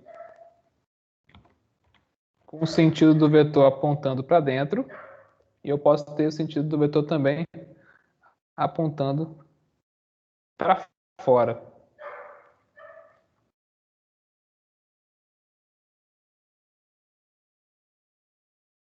Aqui é a mesma coisa do cortante, né? Eu tenho as seções aqui rotacionando, vou voltar aqui, são seções rotacionando entre elas, né? Só que aí uma que eu vou estar com os eixos apontando para fora, né? Aí de um lado, pela regra da mão direita, vai rodar para esse lado, e do outro vai rodar para o outro lado. Então, seria se você rotacionando mais ou menos dessa forma, gerando cisalhamento no plano. E a outra direção seria a rotação no cisalhamento nessa outra direção. Então, perceba que o sinal aqui também não tem tanta importância. É só para mostrar qual que é o sentido de giro. Se é para esse lado ou se é para o outro lado. Então, por convenção, a gente está aqui no cisalhamento. O vetor de cisalhamento entrando na seção como sendo positivo e o saindo da seção como sendo negativo. Então, é como se fosse o contrário do esforço normal. Mas esse é um tipo de esforço que a gente nem vai trabalhar muito aqui na nossa análise estrutural. Os principais aqui serão esforço normal, o esforço cortante e agora o mais importante, que é o nosso próximo que a gente vai ver aqui. Deixa eu salvar esse quadro. Salvar como o nosso quadro 4. Deixa eu atualizar logo esse quadro lá para vocês. Minutinhos.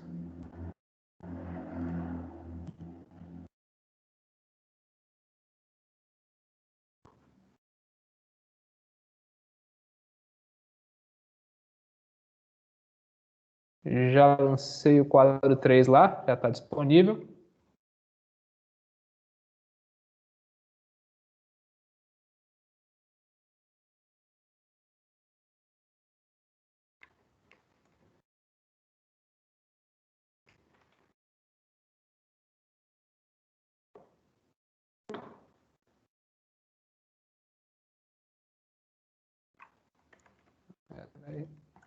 Vou deixar esse aqui.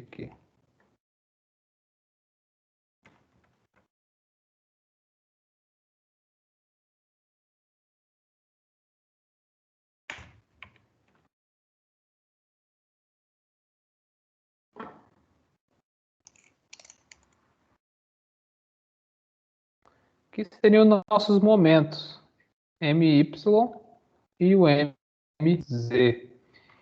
Esse é o nosso esforço, que a gente chama de esforço de momento fletor.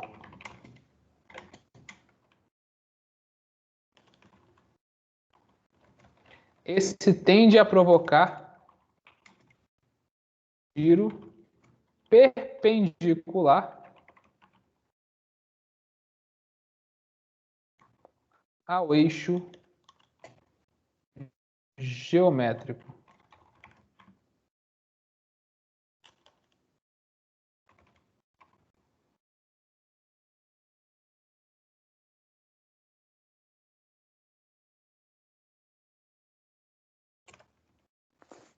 Fazendo a barra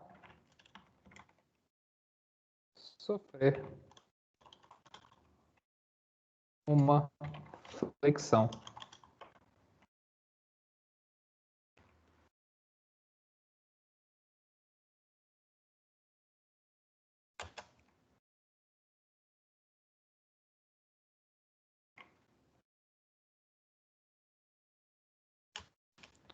Então, o que acontece? É como se eu tivesse as seções mais uma vez aqui paralelas. E agora, inclusive, eu vou fazer elas até mais espaçadas.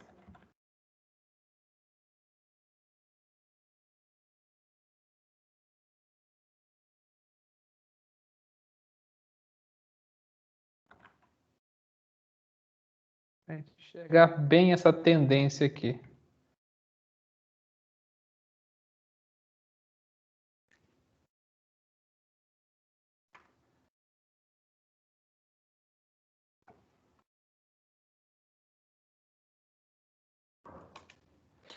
Né? São duas possibilidades, né? Vamos analisar aqui pelo momento MZ. Eu posso ter um momento MZ aqui fazendo uma rotação em torno do eixo, onde ele puxa a parte inferior e comprime a parte superior. Então, o que vai acontecer? A parte de baixo aqui em relação ao eixo geométrico, né? Vamos colocar o eixo geométrico aqui para facilitar nossa visualização.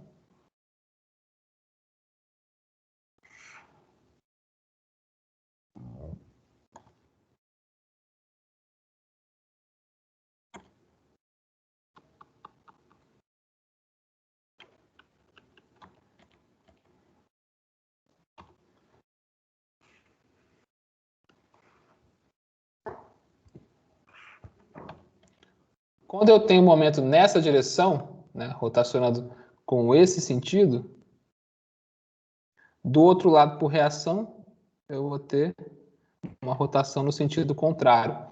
Então, é como se esse momento aqui tivesse, né, rotacionando para cima aqui as duas seções. Aqui o momento e aqui o vetor momento. Quando eu tenho esse sentido aqui de rotação, nossa senhora, não acertei uma aqui.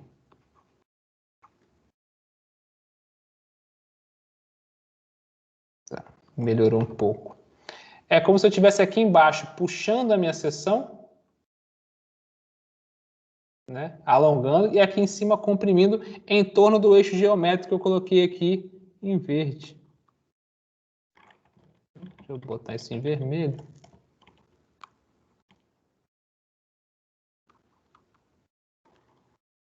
Isso de cada lado aí da seção.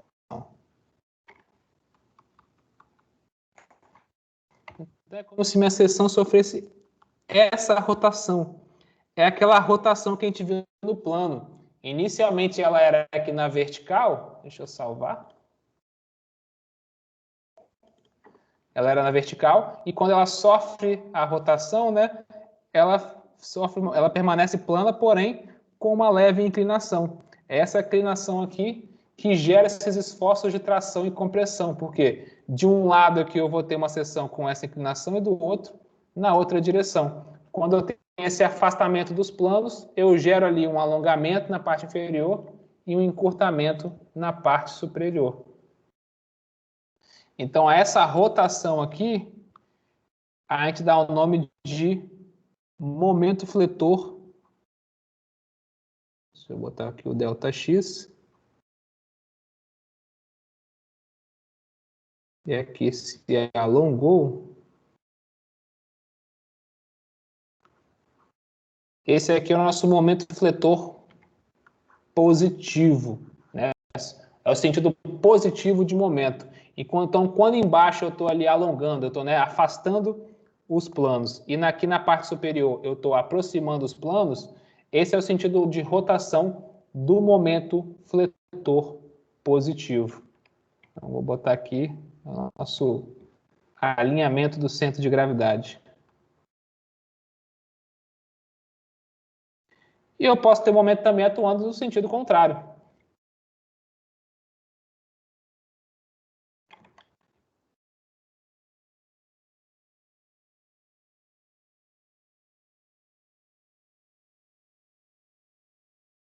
Quando eu tenho um momento nessa direção,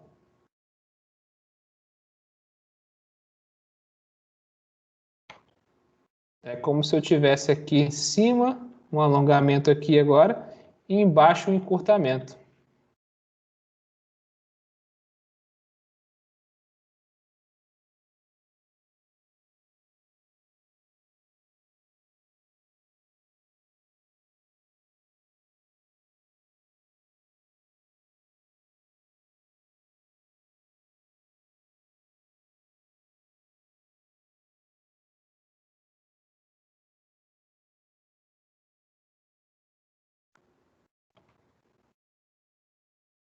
Então aqui os planos se aproximaram agora. E aqui em cima os planos se afastaram. Quando isso acontece, quando em cima eu tenho ali plano se afastando e embaixo plano se aproximando, é o que a gente chama de momento fletor negativo, certo? Isso aqui é muito fácil de ser enxergado numa estrutura que está sofrendo deformação, porque percebo, aqui eu vou ter tração, né? Distanciamento entre as faces inferiores e aproximação das faces superiores, que é o que a gente chama de fletor positivo. E aqui é o contrário. Onde é mais fácil a gente enxergar isso? Numa viga biapoiada com o balanço. Deixa eu fazer lá do lado de cá.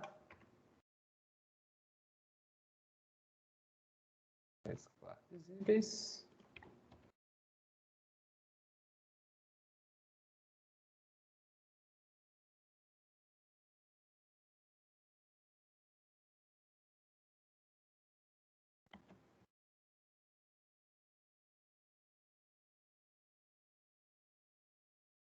Quando eu tenho uma viga dessa submetida a um carregamento distribuído,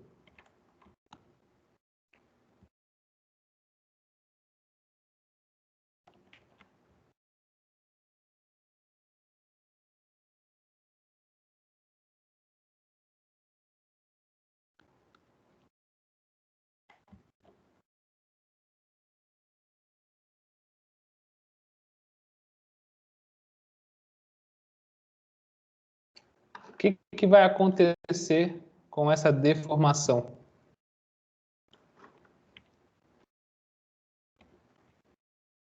A gente vai ter algo parecido com isso aqui. Deixa eu copiar esses apoios para baixo.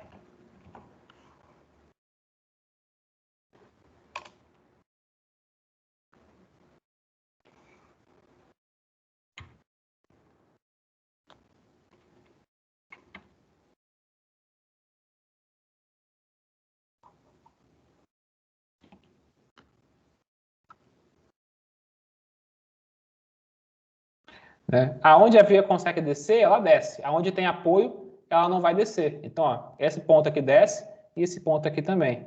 Então, ela vai fazer ela vai ter um comportamento mais ou menos dessa forma. Ela vai descer,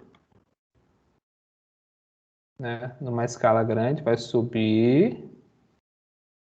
Opa, mais.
Deixa eu mover um pouquinho esse apoio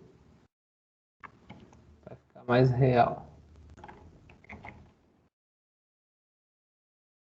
É mais ou menos isso aqui.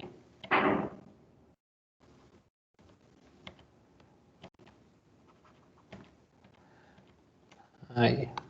Olha só o que está acontecendo, né? Onde consegue descer, ela desce. Onde não consegue, ela fica parada. Então, a deformada fica mais ou menos desse tipo.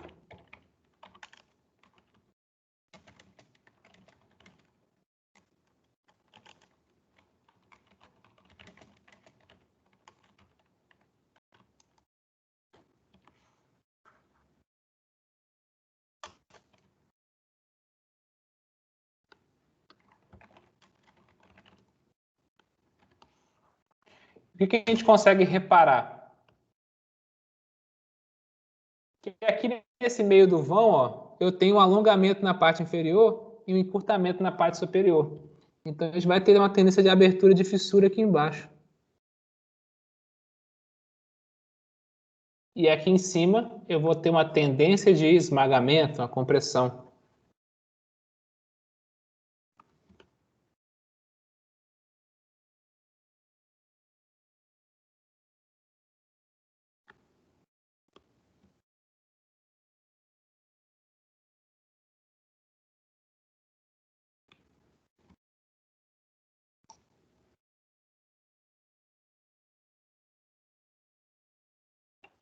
Então, o que está acontecendo aqui nessa seção, então?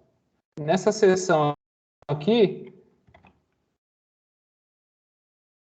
eu tenho compressão na parte de cima, né? Ou seja, planos se aproximando, e alongamento na parte de baixo, né? Os planos se afastando.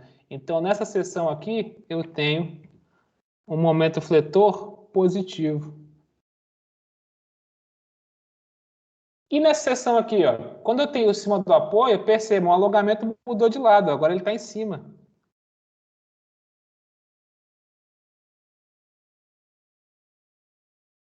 E aqui embaixo agora que eu estou vendo o encurtamento da seção. Então a compressão aqui agora está embaixo. E aqui em cima que eu estou vendo a minha tração.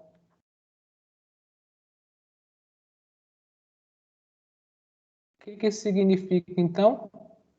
Que se eu fizer uma análise nessa seção aqui, em cima do apoio, o meu momento fletor com certeza vai dar negativo. Ou seja, dependendo da seção onde eu estou cortando a minha estrutura, eu vou ter momentos fletores diferentes. Vai existir aqui um ponto, né? Se eu tenho compressão aqui na parte de cima e aqui na parte de baixo, vai ter um ponto aqui que não tem nem compressão em cima, nem compressão embaixo. Vai ser um ponto nulo.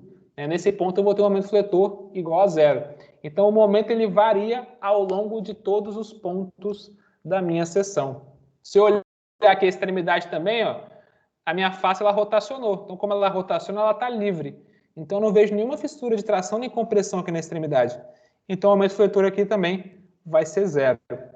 Isso vai ser muito importante para lá para frente. Quando a gente for desenhar os diagramas de aumento de fletor, a gente vai ver que eles se aproximam muito da estrutura deformada. Por isso que eu falo que ele é o esforço solicitante mais importante que a gente vai ver aqui no nosso semestre.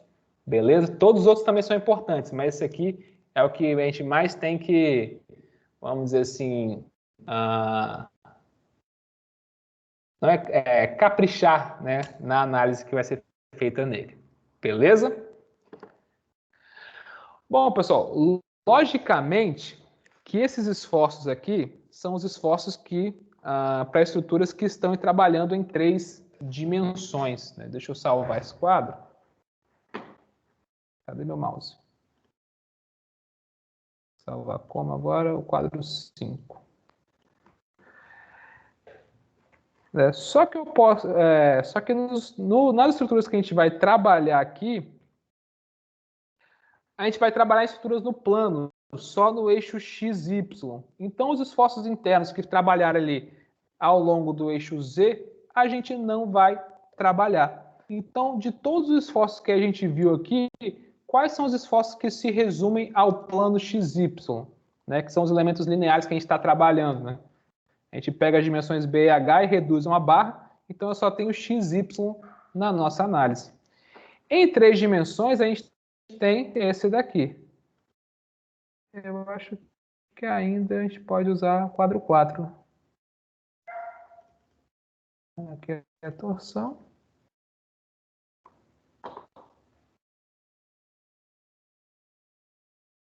Que eu posso apagar ainda.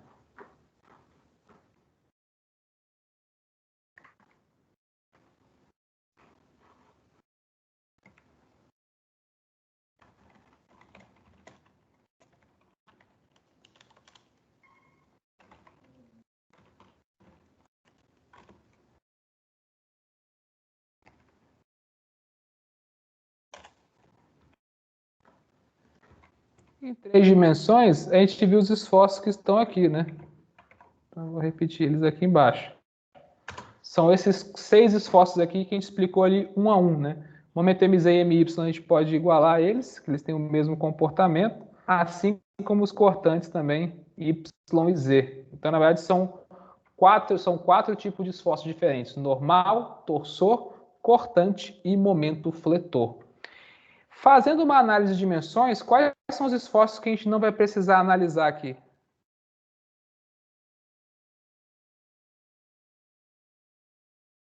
Deixa eu salvar esse quadro.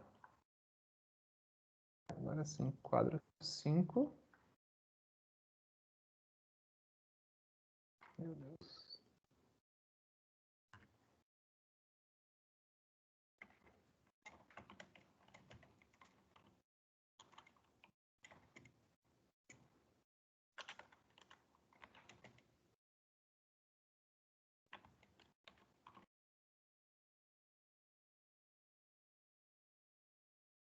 Opa.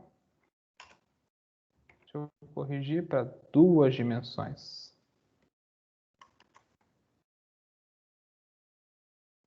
Como agora eu vou analisar 2 dimensões, ao invés de eu ver este plano aqui, né? Eu vou olhar só a face, porque eu quero só ver y e x. Para eu ver y e x,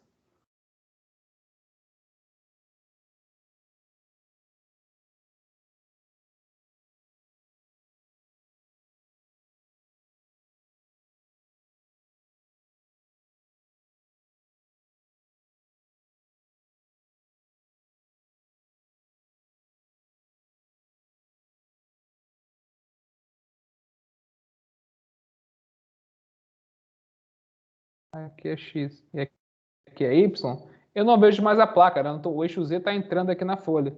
Então é como se eu visse uma linha aqui.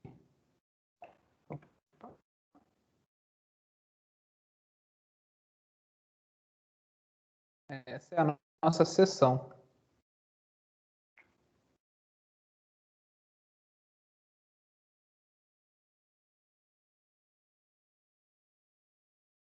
E quais são os esforços principais que vão ser aplicados nessa seção, né? Olhando pelo lado direito, que são os esforços que estão aqui desse lado, o primeiro esforço principal que vai aparecer é o nosso esforço normal. O normal ele continua sendo visto aqui. E como a gente viu na explicação, se eu tenho normal para um lado, automaticamente eu vou ter normal para o outro lado com sentido contrário, né? Afastando os nossos planos. Então agora, ao invés de representar as duas linhas, eu vou representar uma só, né, como se isso aqui representasse dois planos ali consecutivos. Então eu vou ter meu esforço normal. Vou jogar isso aqui um pouquinho mais para próximo.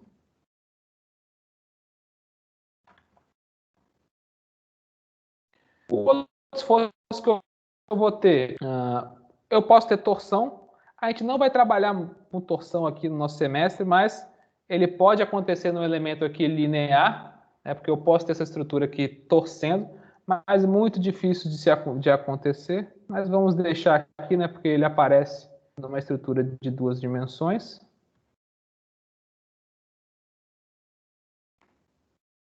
Mas quase não vamos trabalhar com ele, tanto que nos exercícios eu nem vou colocar.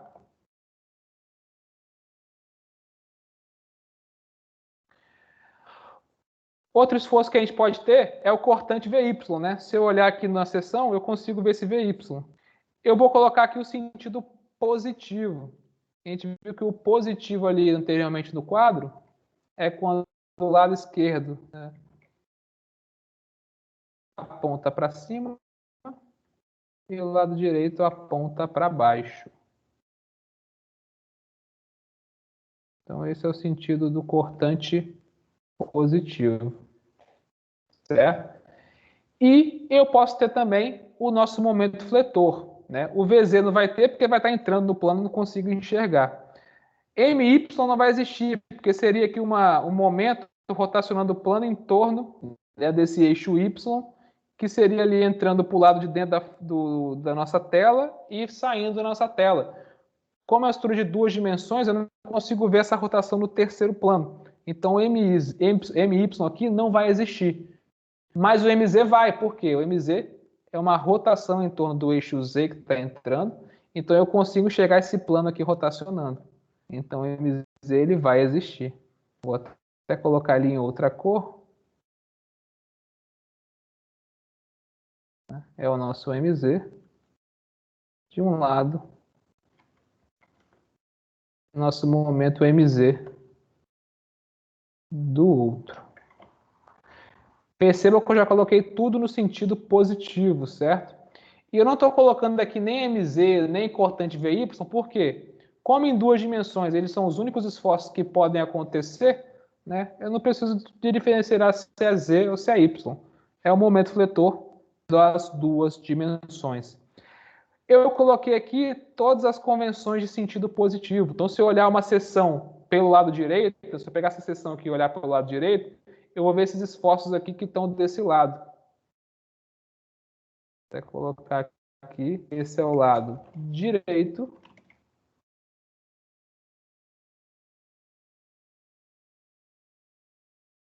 Assim como eu posso ter a seção também olhando pelo outro lado, que seria o outro lado aqui do meu plano, que aí é o nosso lado esquerdo. E aí os sentidos positivos são esses sentidos que estão aqui descritos.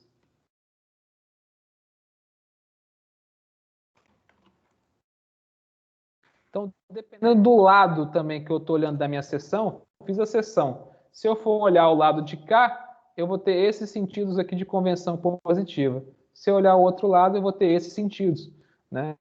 Que percebam que esses sentidos eles são sempre contrários. Por quê? Quando eu junto os dois elementos, no final eu tenho que ter, eu tenho que zerar esses esforços. Então eles têm os mesmos valores, como tem sentido contrário, quando eu junto esse tudo novamente, eles vão zerar. Beleza? Pessoal, alguma dúvida até aqui? Deu para entender a ideia? Logicamente que a aplicação a gente vai ver no exercício que a gente vai trabalhar na aula que vem, né? Já falta aí 2 minutos para acabar a aula, então a gente nem vai começar a ver o exercício. Mas na aula que vem a gente vai começar e vai entender melhor. Lembrando então que isso aqui é nosso sentido de convenção positiva, que a gente vai usar para entender os nossos esforços. Beleza? Galera, alguém tem alguma dúvida? Quer comentar alguma coisa? Deixa eu abrir novamente. Vou salvar esse aqui. Oxe, não. Sai. Salvar o nosso quadro 5 aqui. Meu Deus. E aí já vou colocar para vocês lá. Deixa eu abrir aqui o nosso Teams. Quadro 3 está lá, atualizado. Falta só o quadro 4 e o quadro 5. Pronto. Pessoal, os quadros já estão lá para vocês, já disponíveis. Por hoje é isso aí. Um grande abraço a todos aí, pessoal. Fiquem com Deus. Semana que vem estamos de volta aí para a gente continuar com a nossa teoria de esforços internos. Show de bola. Valeu, Vinícius. E qualquer coisa, estou aí também disponível. Eu não consegui abrir o chat ainda para poder ver. Essa semana está bem corrida, ainda mais porque essa volta aí de mudança de prazo, devido a feriado, eu não consegui abrir o chat ainda. Mas assim que eu puder olhar lá o chat, eu vou atender. Acredito que acho que daqui dessa turma ninguém deve ter mandado mensagem, mas caso alguém tenha mandado mensagem, daqui a pouco eu vou dar uma olhadinha lá. Beleza? Pessoal, grande abraço a todos, fiquem com Deus e semana que vem estamos de volta. Valeu, tchau, tchau. Deixa eu parar a gravação.